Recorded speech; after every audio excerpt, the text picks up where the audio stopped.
Vineyard Kids under 5s. And you know what? If you're a little bit over 5, you can still join us too. Come with me and we'll see what we've got on today.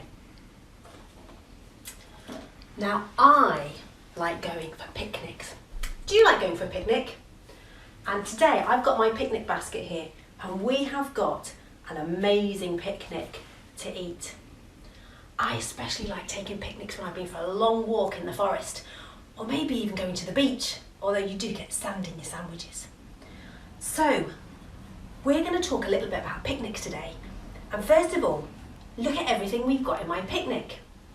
I've got a sandwich, some drinks, some crisps, some biscuits, some grapes, some apples, and my favourite, some sausage rolls.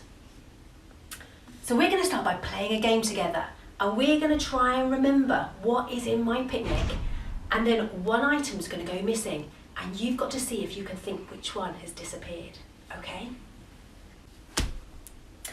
Okay, can you see what's gone missing? Well, we've got my drinks, my biscuits, my grapes, apples, sandwich, sausage rolls, the best. What's missing? You guessed it! The crisps were missing.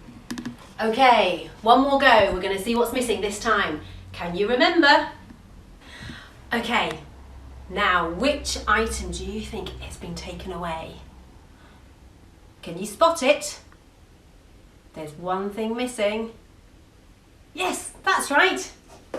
The sandwich. We missed the sandwich. Now, I don't know if you've ever been on a picnic where you've maybe been at the beach and you've had seagulls. Sometimes they can be really cheeky and try and steal your sandwich. Over the last few weeks, we've been hearing of the stories from the Bible about when Jesus was on this earth and all the amazing things he did. So today, we're going to hear a story about a big picnic, much bigger than the picnic I've got here. Let's take a listen.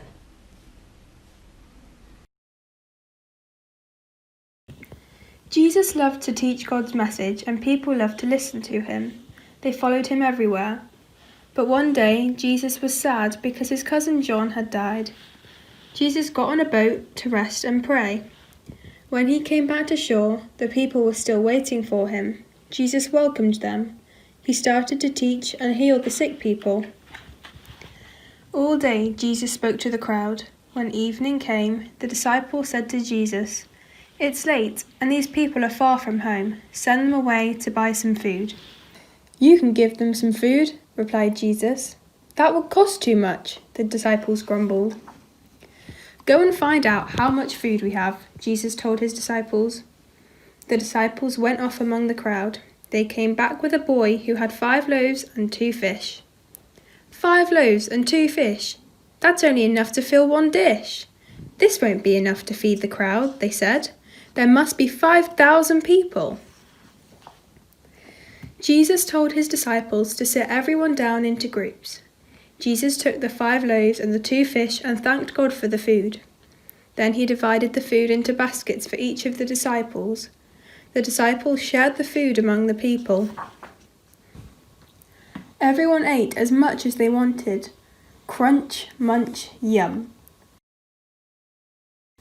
After everyone had eaten, the disciples collected up the baskets. When they came back, the 12 baskets were full of food. They couldn't believe their eyes. Wow, what an amazing story that was. Jesus was teaching all those people. They'd all come to listen to him. And they had no food and they were hungry. And there were no shops to go to, but Jesus knew what to do. He found one small boy who had 5 loaves and 2 fish for his lunch. Doesn't look like much really compared to our picnic, does it?